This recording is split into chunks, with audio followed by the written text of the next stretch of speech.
Të dashur miq, dua të uroj të gjithë shqiptarëve kudo që ndodhen, gëzuar festën e pavarësisë së Shqipërisë. 28 nëntor 1912, si sot, 113 vjet më përpara, Ismail Qemali, bashkë me 40 delegat, të ftuar nga gjithë trevat shqiptare, ngriti flamurin në Vlorë, duke i hapur rrugën ndërtimit të një shteti shqiptar dhe një Shqipërie të pavarur. Sot ne nderojmë ata burra dhe ata gra që sakrifikuan, luftuan dhe besuan në lirinë e këtij vendit. Por 28 nëntori na kujton se liria nuk ishte dhuratë, por ishte një luftë e fituar me gjak, me sakrificë dhe me zemër shqiptare.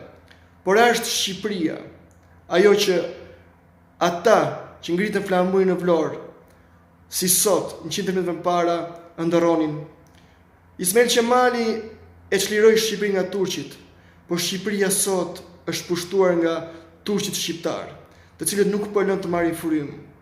Shqipëria sot ka nevojë për një nëntor të dytë, për të kthyer Shqipërinë shqiptarëve.